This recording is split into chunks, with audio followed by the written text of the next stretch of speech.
very kind words from Adam, and I paid him to say that. Thank you for taking the time to be here, for showing up, for being open and willing to embrace and explore and engage with consciousness and leadership. Another year, another theme.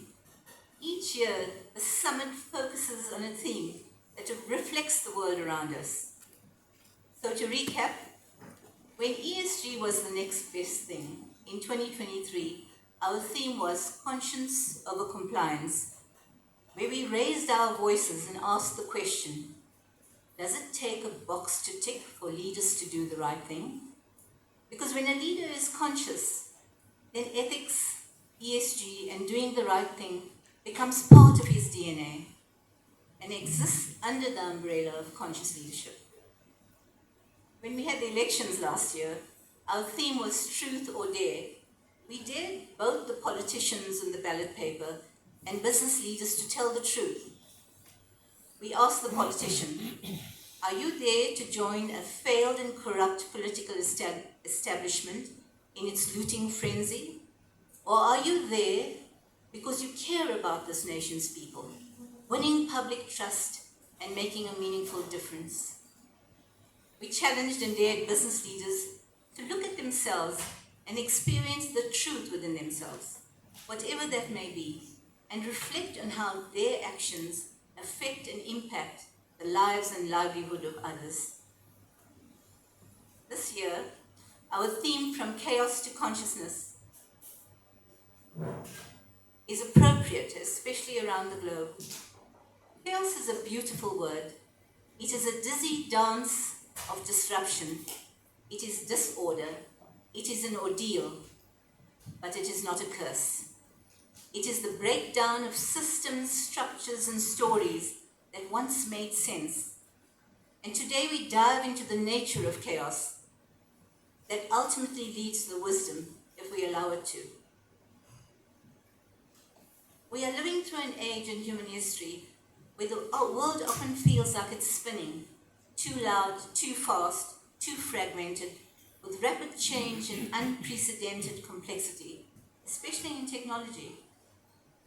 And amid the swirl of opinions, conflicts, fake news, and distractions, the external chaos confronting leaders today is unrelenting and is visible all around us, in our global political systems, in our environment, in our economies, and perhaps most disturbingly, in the erosion of trust in the institutions that once anchored our economy. And even more challenging and equally pervasive and often less discussed is the internal chaos, is the internal conflict that this chaos provokes and the overwhelming sense of disconnection from purpose.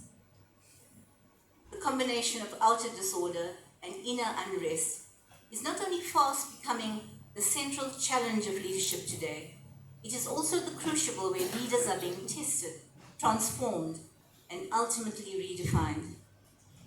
You know, you are driven to fix everything out there. You push harder, strategize better, delegate faster. But the secret from external chaos to consciousness is not about fixing the world. It's about discovering who you are as a leader, as a human being.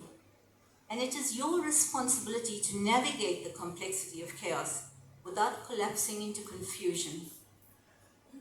Unless we intentionally anchor ourselves in clarity and emotional resilience, our efforts become reactive rather than responsive. And instead of addressing the causes, we are chasing symptoms down a well-beaten path of reactive leadership, trying to retain control beneath the noise. You know, there comes a time in every life when something shifts. A truth is seen, a realization dawns, and a perception changes. And in that moment, we are forever altered. Those who are with us today, as leaders, as employees, and just human beings, have had sometimes in their lives been struck by lightning or going to be struck in some way or the other. And I'm not talking about the flash of lightning from a storm. I'm talking about the flash of lightning from life itself.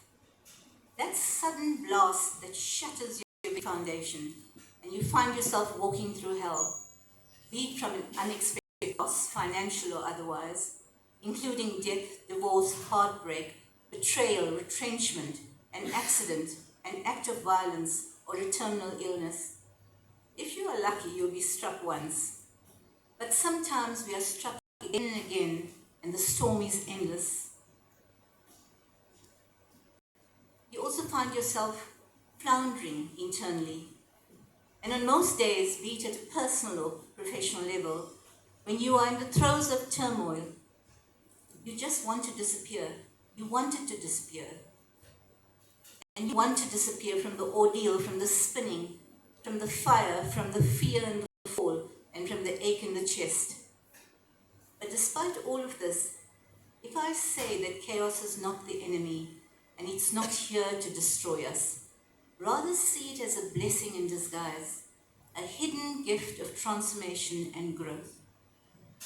An ancient Greek poet named Aeschylus once said, "Even in our sleep, pain which cannot forget falls drop by drop upon the heart, until in our own despair against our will comes wisdom through the awful grace of God." I guess what I'm trying to say is that chaos is often the birthplace of creation, that crafts a space for new possibilities and also creates the opportunity for reinvention and innovation. It's the destroyer and creator aspect of nature. Every major transformation in nature, in society, in spirit, begins with disruption. Caterpillar dissolves into goo before it becomes a butterfly. Forest fires clear old growth to make space for new life, and societies unravel before they awaken. So when we find ourselves in the eye of the storm, we don't ask ourselves, how do I escape this? We should ask ourselves, what is this trying to reveal? Let me share something with you. Some months ago, I found myself at the edge of hell after one of life's unforeseen lightning strikes. I was not only shattered, but scattered in my thoughts, my mind screaming who, why, and what the. I questioned everything, including my belief system, spirituality, creation, the universe, and whatever the great cosmic joke was out there. That was a chaos, and it came with a choice, the power to choose reaction or response. When I finally emerged, I chose once again to be the witness to the chaos and practice what I preach, and that is to just breathe. Eventually, a stillness stirred in my mind, and an undeniable calm embraced me. And here's the insight that came to me through the storm: that no one is special, that no one, no matter who you are, president or pauper, is exempt from life's lightning strike and the human condition. This was sobering, but it further deepened my understanding that consciousness blooms when you simply just let it be. So when you feel like you're split in two, one half healing and the other bleeding, in that moment, even though you know that there is pain and confusion and there is chaos, you can and should be listening to it from presence and an innate wisdom that we cannot unknow what we know, and we cannot unsee what we have seen.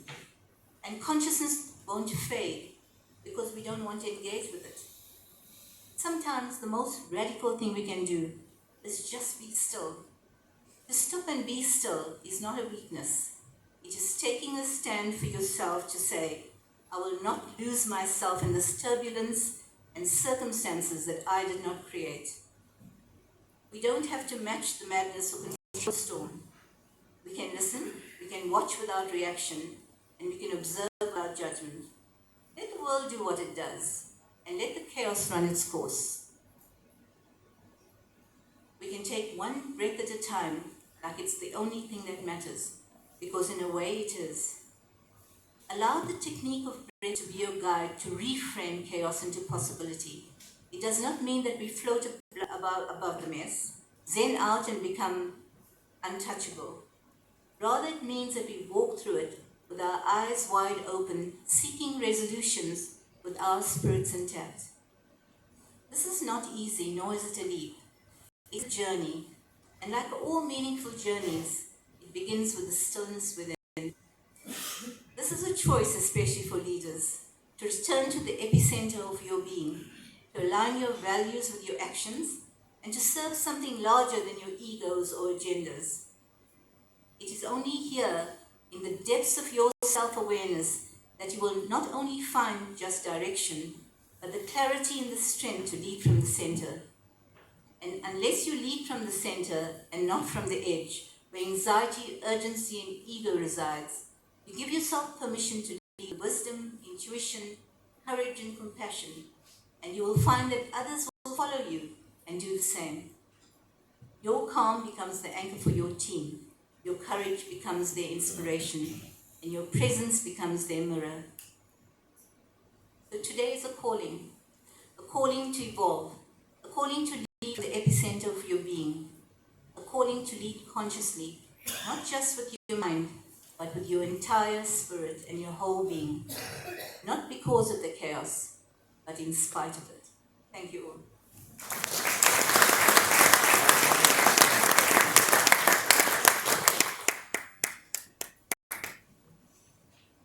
Please give Brenda another round of applause. So here we are. We're flying through all these